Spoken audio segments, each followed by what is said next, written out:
Hello everyone, welcome back to साफ learner.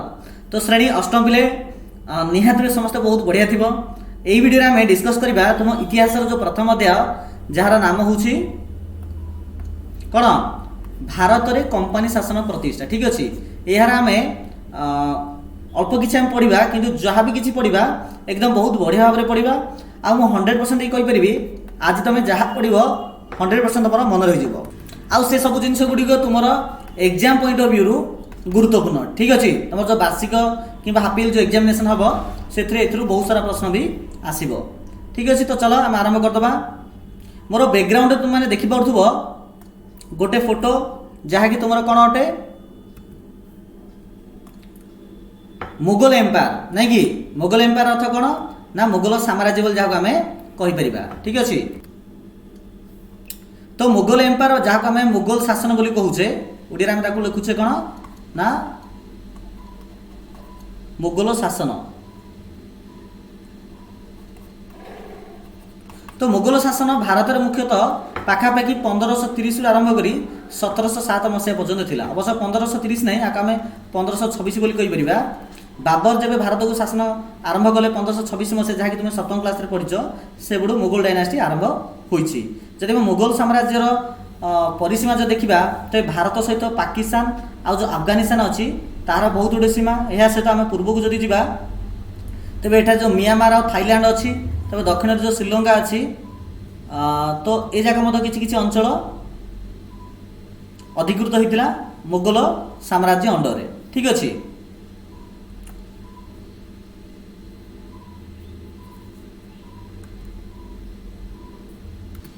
तो देख भारत रे कंपनी शासन प्रतिष्ठा। देख भारत मीन्स आम देश हूँ भारत। कंपनी क्यों कंपनी कथा कही ना ईस्ट इंडिया कंपनी, जहाँकि तुमने जानथिबो जे इंग्रेज देशरू बा इंग्लैंड देशरू जो किसी लोक मैंने भारत को वाणिज्य व्यवसाय करने उद्देश्य रखी जो भारत को आसी मध्य गोटे कंपनी थिला ईस्ट इंडिया कंपनी, जहाँकि इंग्लैंड राणी परमिशन नहीं भारत को आसाला पाखापाखि 1600 मसीह। ठीक अच्छे, 1600 मसीह भारत को बेपार करने उद्देश्य आसाला। यापर भारतर से समय जो राजा थे जहांगीर राजा थे मुगल राजा जहांगीर थे परमिशन नहीं से भारत में बहुत गुड़े वाणिज्य गुड़ी स्थापन करते से धीरे धीरे व्यवसाय आरंभ करते। जमी से व्यवसाय ग्रो होती ए भितर यूरोपर जो अन्य देश गुड़िक थे से फ्रांस हो से पर्तुगाल हो कि अन्य जो देश गुड़िक अच्छे से भारत को बेपार करने उद्देश्य आसी किंतु इंग्लैंड देह सहिला नहीं बा इंग्रेज बा ईस्ट इंडिया कंपनी देह सहिला नहीं। से चाहूला जे से भारत में एकचाटिया व्यवसाय कर मीन सी ही एकुटिया व्यवसाय कर जहाँ भी प्रॉफिट अच्छी से सबको से निजे ही आत्मसात कर चाहूला।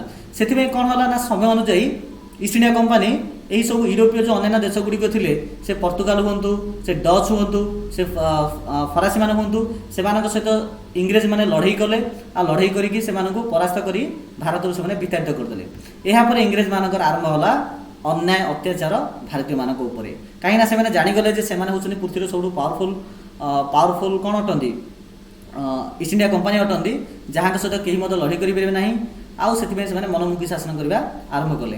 केवल भारत नहीं, भारत सहित पृथ्वी अन्य बहुत गुड़े भी देश अच्छी ता भर गोटे हूँ आमर आफ्रिकार आफ्रिका महादेश दक्षिण आफ्रिका गोटे देश अच्छी से मैंने ईस्ट इंडिया कंपनी इंग्रेज मैंने शासन प्रतिष्ठा करते। केवल भारत नहीं, भारत सहित बहुत गुड़े देश प्राय पृथ्वीर आम कहीपर प्राय 1/3 बोली कहीपर है कि माने पृथ्वीर 3 भागरू भाग्य अंचल इंग्रेज मान अंडर दिने थिला।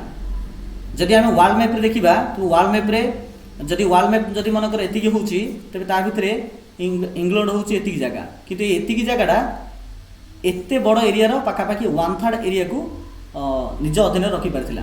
तेणु एटा गोटे आश्चर्य कथा अटे। से जो छोट सापर बड़ विषय जो गोटे कथार ढेग अच्छी से प्रकार किसी। ओके देख, तो प्रथम देखा आम ब्रिटिश शासन प्रतिष्ठा पूर्व भारतर राजनैतिक अवस्था को प्रकार थिला। ठीक अच्छे, देखो भारत वर्षर राजनैतिक इतिहास रे परिवर्तन एक गतानुगतिक प्रक्रिया अटे। मध्ययुगीय राजनैतिक दृश्यपटरे मुगल साम्राज्य प्रतिष्ठाता भाव में बाबर आविर्भाव होता। एठारे कहगला जे जितेबाला मध्ययुग आरंभ होला, मध्ययुग मुख्यतः केवट आरंभ होला ना ख्रीष्टाब्द 700 मसीह आरंभ कर 1700 मसीहा को कहुच्छी मध्ययुगीय इतिहास बोली कहुए। सातश मसीहा पूर्वर इतिहास को कहुची आमर कौन माने जहाँ को इंग्लीश रे एनशिएंट हिस्ट्री बोली कहुची, ठीक अच्छे। आईटा को मध्ययुग बा मेडिवल हिस्ट्री कहुची। आ 1700 मसीहा पर जहाँ को मॉडर्न हिस्ट्री बा आधुनिक इतिहास बोली कहुची। एटा को पुरातन एनशिएंट अर्थ होची पुरातन इतिहास। तो 700 ख्रीष्टाब्द पूर्व जहाँ भी किसी घटना घटी से आमर अशोक सम्राट हूँ, ठीक अच्छे, कि आमर खारबेल राजा हूँ, एगुड़िक मुख्यतः आसो आमर पुरातन इतिहास बही आसो। आ 700 रु 1700 जहाँकि तुम श्रेणी सप्तम पढ़ी आसटा हूँ मध्ययुगीय इतिहास। आउ यही अष्टम श्रेणी तुम जो पढ़ मुख्यतः ये 700 रु 1700 विषय गोटे सम्यक धारणा पाइब। आ मुख्यतः तुम पूरा इतिहास बहीटा यही 1700 मसीहा परवर्ती घटना उपर पर्यवेसित अच्छी, मीन्स मॉडर्न हिस्ट्री उपर अच्छी, ठीक अच्छे। आई थिंक समस्त बुझीपार। तो 1707 मसीह कौन होती ना मुगल राजा औरंगजेब मृत्यु हो जमी औरंगजेब मृत्यु होपर मुगल साम्राज्य पूरा दुर्बल पड़ जाइए। तो 1707 मसीहा पर धीरे धीरे दुर्बल पड़ जाइए। तथापि यही मुगल साम्राज्य पाखापाखि 1857 मसीहा पर्यंत झिकी झिकी जाइए। मीन्स 1707 मसीह 1857 पाखापाखि 150 वर्ष, ठीक अच्छे, कष्टे मष्टे मुगल साम्राज्य रही। किंतु ए भितर मुगल साम्राज्य बहुत दुर्बल हो मीन्स औरंगजेब पर जो पीढ़ी आसती जो जेनेरेशन आसती से बहुत दुर्बल थे, सेते अधिका स्ट्रंग नथिले, ठीक अच्छे। यार फायदा कौन उठेले ना से जो 1707 मसीहा पर जो राजा मैंने थे से राज दरबार में जो मंत्री मैंने रोते तो से मंत्री मैंने मुख्यतः राजा दुर्बलतार फायदा उठेले। तो किपरि फायदा उठेले चलो देखा। राजनैतिक विपर्य मध्य प्रतिष्ठित विशाल साम्राज्य खंड विखंड होगला। अष्टादश शताब्दी, ठीक अच्छे, अष्टादश शताब्दी प्रथम अर्धे देख अष्टादश शताब्दी अर्थ हूँ 1701 रु 1800 मसीहा को कहुच्छे अष्टादश शताब्दी। आ भर अष्टादश शताब्दी प्रथम अर्धर अर्थ हूँ 1701 रु 1750, ठीक अच्छे। 1701 रु 1750 मध्य मुगल साम्राज्य पतन और विभाजन आरंभ होता। आ द्वितीयार्धर अर्थ हूँ 1751 आरंभ कर 1800 मसीह प्राय पाश्चात्य शक्ति मान उत्थान होता। पाश्चात्य शक्ति मीन्स कौन मीन्स पड़ोशी देश जमीक आमर इंग्लैंड आसपार, फ्रांस आसपार, ता सहित पर्तुगाल भी आसपार। तो ये हूँ पाश्चात्य देश। एम शक्ति धीरे धीरे 1751 मसीहा पर दृढ़ हो जाइए।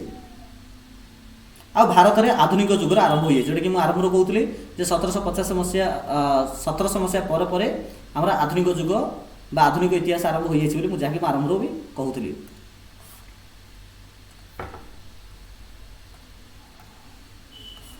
देख मुगल सम्राट औरंगजेब समय, ठीक अच्छे, मुगल सम्राट औरंगजेब पाखापाखि 1660 मसीहा पर औरंगजेब कौन होती मुगल साम्राज्य राजा होती अप टू 1707 मसीहा पर्यंत। तो औरंगजेब टाइम पीरियड रे भारत में जो मरहटा मान थे, मरहटार अर्थ कौन ना मरहटार अर्थ हूँ एठी देख आमर अच्छी कौन गुजरात राज्य अच्छी, एठी महाराष्ट्र राज्य अच्छी। महाराष्ट्र में जो मैंने शासन करते से मरहटा बोली कहुला। तो ये मरहटा ता सहित सिख देख एपटे आसवा आमर पंजाब एरिया रे जो मैंने थे से सिख बोली कहुपर। ये अच्छे सिख, ठीक अच्छे। ये कौन ना सिख थे। तापर आसला कौन ना जाठ, जाठ मान से सिख मान पाखापाखि एरिया जाठ मान रोते। तो सिख हूँ कि जाठ हूँ कि मरहटा हूँ एम सहित ये जो औरंगजेब राजा से पढ़ू ना से भल पढ़ू ना जहाँद्वारा एमाने मुख्यतः विद्रोही होते। किंतु अकबर जो शासन करते भारत को से समय मरहटा सिख और जाठ मान सहित भल संपर्क रखुते, वैवाहिक संपर्क भी रखुते, जहाँद्वारा अकबर को जो किसी आवश्यक पड़ूला ये मरहटा सिख और जाठ मैंने साहय करते। किंतु औरंगजेब टाइम पीरियड में एम सहित औरंगजेब पूरा शत्रुता करते, जहाँद्वारा औरंगजेब शेष निश्वास नेला पर्यंत एम सहित सब लड़ाई करते। तापर औरंगजेब पर जो उत्तराधिकारी मैंने आसिले बहुत दुर्बल होते और राजा हाँपाई से अयोग्य थे। यार फायदा उठेले राज दरबार थिबा कर्मचारी माने, मुख्यतः राज दरबार थे कर्मचारी मानक अमीर बोली कहुला। आ अमीर मैंने यही दुर्बलतार फायदा उठे निजर स्वार्थ साधन करने लगी पड़े। यही अमीर मैंने जो थे राज दरबार में औरंगजेब तो नहीं नॉर्मली मुगल साम्राज्य राज दरबार जो अमीर मैंने थे से निजे निजे 3 कैटेगरी करते। गोटे इंपोर्टाट क्वेश्चन अटे, गोटे हूँ दुरानी, ईरानी और हिंदुस्तानी, ठीक अच्छे। दुरानी, ईरानी और हिंदुस्तानी तो प्रभृति दल विभक्त हुई मुगल दरबार को पूरा दुर्बल कर राजनीतिक फायदा हासिल कले। जहाँद्वारा कौन होगा ना मुगल साम्राज्य जो केंद्रीय शासन व्यवस्था थिला मीन्स माने मुगल राजा जो दिल्ली रे रही, ठीक अच्छे, मुगल राजा जो दिल्ली रे रही पूरा भारत वर्ष को जो शासन करते यह कहूला केंद्रीय शासन व्यवस्था, यह पूरा दुर्बल हो गला, ठीक अच्छे। मुगल साम्राज्य जो दिल्ली रे रही पूरा भारत वर्ष जो शासन करते यह कहूला केंद्रीय शासन व्यवस्था, यह पूरा दुर्बल हो गला, ठीक अच्छे। मुगल साम्राज्य जो दिल्ली रे रही पूरा भारत वर्ष को जो शासन करते यह पूरा दुर्बल हो गला, ठीक अच्छे। मुगल साम्राज्य जो दिल्ली रे रही पूरा भारत वर्ष जो शासन करते यह कहूला केंद्रीय शासन व्यवस्था, यह पूरा दुर्बल हो गला, ठीक अच्छे। प्रादेशिक शासनकर्ता माने स्वाधीन राज्य गठन करने को आगबर भी हेले। एठारे प्रादेशिक शासनकर्तार अर्थ कौन देख, जदि आम मैप को देखा पूरा भारत को मुगल राजा मैंने कौन करते कि छोटे छोटे अंचल विभक्त करदे। ठीक अच्छे, ठीक अच्छे, पूरा भारत वर्ष को मुगल मैंने किसी छोटे छोटे अंचल विभक्त करते, जमी दाक्षिणात्य अंचल, ठीक अच्छे, बेंगल अंचल, ठीक अच्छे, ये आजमेर नाम गोटे अंचल, एमती भिन्न भिन्न अंचल डिवाइड करदे। आउ सेठारे गोटे गोटे सुबा मान नियुक्ति करते। जमी बर्तमान जो आम भारत सरकार पूरा भारत को शासन करने जो किछिटा राज्य विभक्त कर दौरान, किछिटा जो राज्य विभक्त कर जहाँकि तुमने आई थिंक समस्ते जानी, तो से प्रकार से समय पूरा साम्राज्य को किसी छोट छोट छोट अंचल विभक्त कराउथला, जहाँ प्रादेशिक बोली कह जाय, जहाँ आम कौन कहीपर प्रादेशिक बोली आम कहीपर। बुझिपारछ? तो से प्रादेशिक मान प्रादेशिक क्षेत्र जो मानक शासन दायित्व दि जाउथला से माने कौन कले मुगल राजांकर कथा न मानी तांकु दिया जाइथिबा अंचल गुड़िक निजर बोली से माने कहबाको आरंभ कले। ठीक अच्छे, ये भितर घटना कौन गोटे घटी देख, जो दाक्षिणात्य थिला, ठीक अच्छे, जो दाक्षिणात्य थिला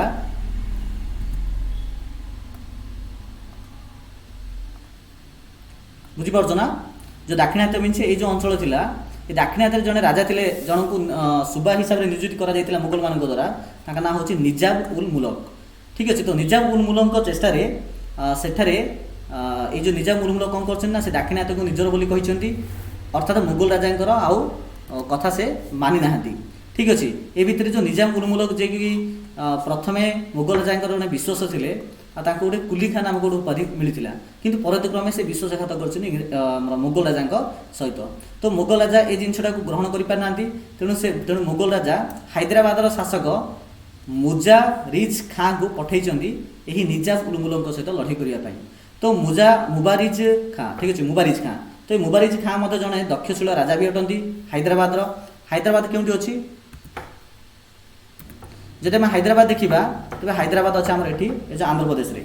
ठीक अच्छे, तो ये राजा को पठा जाइए दाक्षिणात्य राजा सहित लड़ाई करने। तो हैदराबाद जे राजा थिले से गले से जाई निजाम उल मुल्क जे कि दाक्षिणात्य राजा सुबा अटंती, तो तांको हत्या करछंती। हत्या कलापर हैदराबाद राजा को असफ जहाँ नामक गोटे उपाधि भी मिली।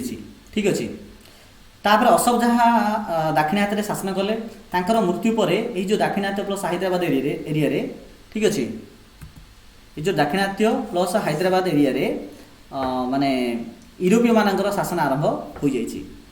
अयोध्या सुबा अयोध्या, अयोध्या अच्छी क्योंठारे आम उत्तर प्रदेश अच्छी अयोध्या।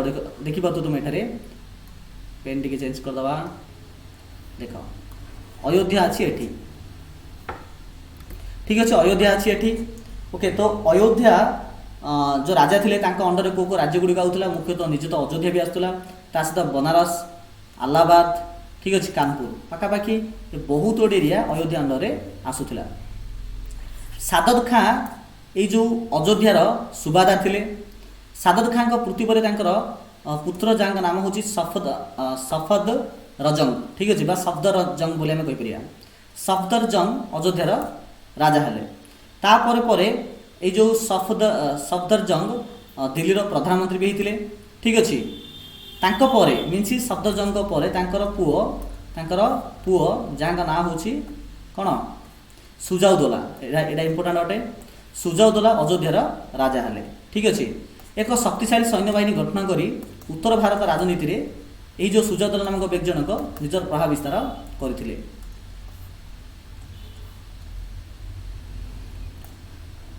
दिल्लीर उत्तर रे लाहौर, देख ये अच्छी लाहौर, क्योंटी अच्छी लाहौर, आमर लाहौर आस पाखापाखि यही एरिया पाखापाखि आस गोटे लाहौर, लाहौर आ मुल्तान, मुल्तान मत ये आसो। तो लाहौर आ मुल्तान, तो दिल्ली अच्छी क्योंटे ना, दिल्ली अच्छी आमर एठारे अच्छी।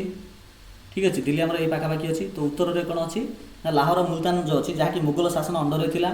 मुगल साम्राज्य आभ्यंतरीण विशृंखला सुजोग नहीं जो पारसर जो राजा थे नादिर शाह, जे कि 1749 ख्रीष्टाब्द यही लाहौर और मुल्तान अंचल को निज अधीन को नहीं गले। तापर 1749 ख्रीष्टाब्द कौन कले ना लाहौर आउ मुल्तान अंचल को निज अधीन को नेला भारत को से आक्रमण कर नादिर शाह आ दिल्ली अभिमुखे यात्रा आरंभ कर। मीन दिल्ली जो मुगल साम्राज्य अच्छी से मुगल साम्राज्य को संपूर्ण रूपे पतन करी पूरा भारतवर्ष को शासन करने उद्देश्य रखी नादिर शाह भारत को आसी 1749 ख्रीष्टाब्द। ठीक अच्छे। तापर पंजाब गोटे अंचल अच्छे जहाँ ना हूँ पानीपत। पंजाब गोटे एरिया अच्छे जहाँ ना हूँ पानीपत। तो पानीपत ठार किसी दूर में कर्नाल ठारे मुगल सेना प्रतिरोध करते क्या नादिर शाह को। किंतु किंतु कौन है किंतु नादिर शाह बहुत शक्तिशाली थे। तो मुगल साम्राज्य यही नादिर शाह को अटकाई पारि नथिले। ठीक अच्छे। तो नादिर शाह मुगल सेना को परास्त करी पराजित मुगल सम्राट मोहम्मद शाह को तो मन रख 1749 मसीहा बेलू मुगल राजा किए थे मोहम्मद शाह थे। तो मोहम्मद शाह को नहीं दिल्ली नगर में प्रवेश कले किए नहीं प्रवेश कले नादिर शाह मुगल राजा मोहम्मद शाह को नहीं दिल्ली नगर में प्रवेश कले। बहु दिन दिल्ली अधिकार करी दिल्ली लुंठन कले सेठारे मारिले। ठीक अच्छे। ये प्रकार बहुत अत्याचार भी करते। यही भितर दिल्ली नगरी गोटे श्मशान बा गोटे मशाणी में परिणत होता। अवशेष दिल्ली को लुंठन कर शाहजहां जो गोटे मयूर सिंहासन था आउ कोहिनूर जो हीरा था से सबको धरी नादिर शाह पलैले निजर पारस्य राज्य को। ठीक अच्छे। पारस्य बेले कौड़ा बर्तमान जगह आम कहूचे ईरान बोली जो कहूचे। ठीक अच्छे। ईरान देश ताकू आग पारस्य बोली कहुला। ठीक अच्छे।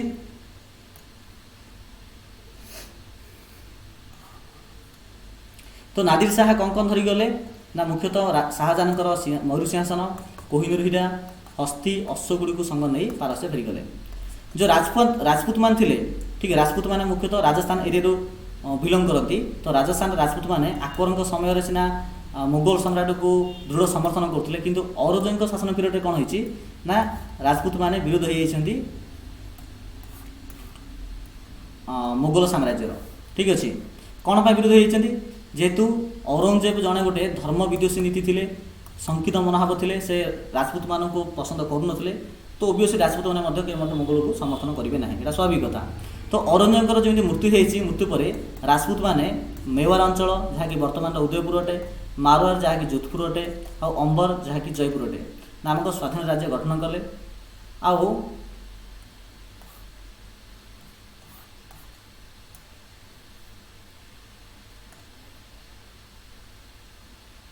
मारवाड़ राजा अजित सिंह जी कि गुजरात अंचल और आजमेर शासनकर्ता है। तो अजित सिंह गुजरात आउ आजमेर शासनकर्ता है केतेबेले ना आमर औरंगजेब मृत्यु पर। तापर से आग्रार शासन दायित्व ग्रहण कले। तापर धीरे धीरे दिल्ली जयपुर बनारस मथुरा आ उज्जयिनी एठारे ज्योतिर्विज्ञान पर्यवेक्षणागार प्रतिष्ठा करथिले अजित सिंह। ठीक अच्छे। ता सहित राजपूत माने मरहटा और जाठ मान सहित संपर्क रखिबारु एमानक उत्थान संभव है ना। ठीक अच्छे। तो पे आज पद ये था ये जो गुरु गोविंद सिंह रहा ये आम नेक्स्ट पार्ट में पढ़ा। ठीक अच्छे। तो पे वीडियो किपर लगला निहाती समस्त कमेंट सेक्शन में कमेंट्स करेंगे। ठीक अच्छे। आशा अच्छी निहाती समस्त को भल लगी आदि भल लगी निहाती समस्त गोटे गोटे वीडियो को लाइक करेंगे निजर समस्त फ्रेंड्स शेयर करेंगे। यह सहित जो मैंने आम चैनल को सब्सक्राइब करना निहाती सब्सक्राइब करदे। ठीक अच्छे। तो चलते समस्त थैंक यू।